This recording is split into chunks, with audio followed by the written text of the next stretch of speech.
What's up, NIO family? It's Rey-Jay back with another video. And in this one, I want to talk about what's happening with NIO, Tesla, and the overall market. I'm also going to break to why the market may see a bounce tomorrow, led by Tesla's. We're seeing the share price up almost 12% after Tesla absolutely crushed it with their earnings. But let me just mention that I'm not a financial planner, so take nothing I say as financial advice. And also, if you guys can, please check out my Webull link. If you deposit any amount of money, you're guaranteed 12 free stocks. If you deposit $500, you're guaranteed 20. Deposit $2,000 more and you're guaranteed 40. So what's happening with Tesla? The share price is up 12%. And I think that this could be a catalyst to help the market for tomorrow. Looking at NIO, it's not up that much. It's up a little bit in the after hours, but I do think there's a chance that it's trying to base. We might see the market attempt to rebound, being led by Tesla. So, what happened with their earnings? Let me be very, very brief with this. Then I'll talk about the share prices for all these different companies. Tesla had a revenue of 25.18 billion, a little bit below expectations, but their EPS was a nice beat, and the gross margins were a lot better than expected. That's what helped the share price go up. On top of this, when you look at their overall data, they had pretty decent deliveries for Q3, but they're telling us that Q4 is going to be even stronger, and we're looking for new records potentially coming for Q4. We're also looking at a lot of talk about how their increase in AI training is now increasing by about 75%. Free cash flow has increased to 2.7 billion, and we're seeing a lot of growth overall, so not bad whatsoever. Despite the macroeconomic headwinds, we're seeing some nice earnings by Tesla. We have their balance sheets. I'm not going to go over every detail about this, but they did really, really well actually when it comes to their sales and profitability. On top of this, when you look at this chart here, I think I saw it somewhere around here, but basically, you guys can see their revenue that's been coming out. Not bad whatsoever as the automotive revenue is growing. But you can see the services and their energy services overall revenue is also it's increasing, so not bad whatsoever. And then I also want to mention that there's been some important talk about two big things. They produced their 7th millionth vehicle at the Fremont factory. We're seeing a nice increase in their overall energy storage sector. They're ramping up the Model 3 production. And then for their Cybercab, they're planning on basically ramping it up for production in 2026, if not by 2027. So very, very awesome news.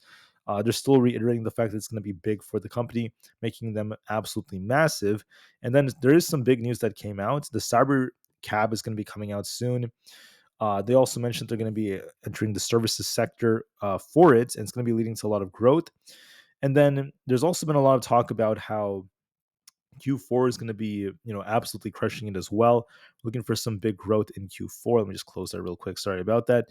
And that's very, very awesome news. We're basically going to be looking for higher than expected profits because of the fact that the full self-driving revenue is once again increasing. And despite what's going on, they're seeing a lot of growth in their deliveries despite their macroeconomic conditions. Two more things.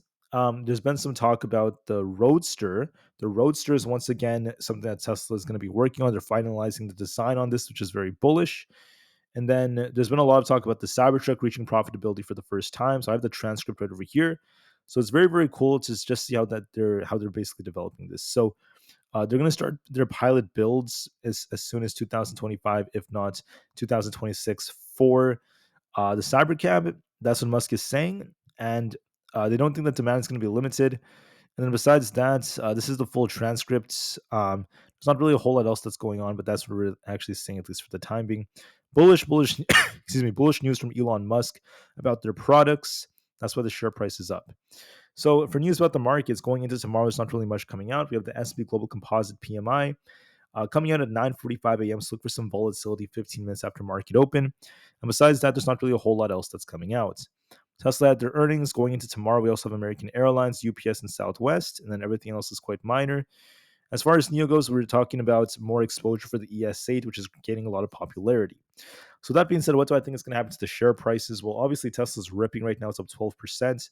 This could be going back up towards about 244 or higher, closer to 250 all over again after such a bullish earnings report. There's going to be a lot of FOMO buyers, so look for some more upside. It's very strong right now. If you look at SPY, this is also pushing in the after hours just a little bit.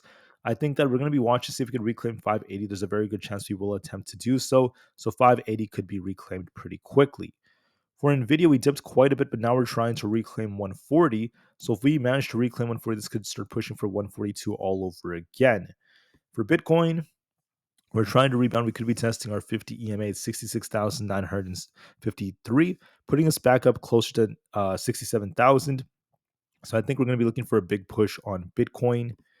For ES, as long as we don't lose 58.30, I think the odds favor 58.50 all over again, and an attempt to get back up towards these previous support becoming resistance areas around the 58.50 to 58.60 zone. So up here, it's going to likely be tested. For NQ, NQ is once again looking more bullish. If we manage to break 20,300, we're looking for a bigger pump all the way up towards 20,400. If we reject here, we're looking for a dip back down to 20,200. My gut is telling me that we're going to be trying to push up for 20,400, so see if that ends up being the case. As far as the QQQ goes, as long as we don't lose 488, this is actually favoring a push back up to about 491.5. I think there's a very good chance we try to push up a little bit higher as long as we hold above 490. So I favor that a little bit more. For Aapl, Aapl is trying to hold above 230. If this holds, we're looking for 231.69. If this fails us, we're going to be dipping back down. With this wick that formed here, there's a chance it might be trying to retest 231.6. We'll see if that ends up being the case. Netflix has been dipping quite a bit after, we were due for a little bit of a cool off. May continue this downtrend, might try to push a little higher back up towards 755, and then we'll see if we get a rejection, so give us the time it needs. For Supermicro, we're on a bit of a downtrend as well, as we had a high near our 200 EMA. We're going to be watching to see if this can make its way back up towards about 46.5, and we'll see if it rejects or not. So watch to see if we get a little pop, and we'll see what the reaction happens to be. For the IWM, we dipped all the way down towards our 200 EMA. We'll see if this holds and we try to get a rebound back above 220. If 220 is reclaimed, I think we go back up to 221.6 at the very least. For a few more, we have Coinbase. This dumped quite a bit, but now we're watching. If 196.64 holds, we go back up to 205. If we lose 196, look for more downside all the way down to 190. My gut is telling me this might actually hold 196 and try to get back up to about 205 for a bounce tomorrow. For Amazon, we have to hold 184.5 tomorrow. If we lose this, we're going to be dipping all the way down to 182. As long as it holds, though, we're looking for an attempt to get back up towards this imbalance at 187. My gut tells me that's going to be the case, so we'll see if that happens. For Meta, we're on a bit of a downtrend, but we're trying to hold support around this 563 area. As long as that holds, we could be rebounding for 570. If that fails us, we turn bearish, but it's trying to rebound. Microsoft is also trying to hold. I think we could dip closer to about 422. If that bounces, we're looking for a nice push back up to about 425. For Google, we're trying to hold our support right here around 160, 163.5 to 164 around this range. If this holds, we're looking for a push for 165. And if this rejects, we're going to be dipping. So I think it might try to push for 165. So give this the time it needs. As far as the VIX goes, let me just say that despite the fact that we pushed very nicely today, it is still now getting back below its 50 EMA. If it does not hold above 19.29, expected to dip back down to the 18s. That could be because of the market attempting to rebound. The election is approaching, and so far the market continues to get bought back up. So there's a good chance the buyers will return and try to push us back up towards these highs. I presume that there might be a bounce for the markets tomorrow, and this might help NIO also attempt to rebound. As long as NIO does not lose 5, I think the odds favor 5.3 tomorrow. For a small little push, if we break 5.3, 5.42 is coming with Tesla's bounce.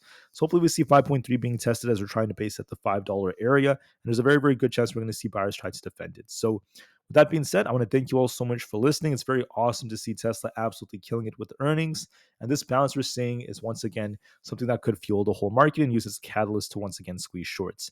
I thank you for listening. Have a great day, guys, and peace out.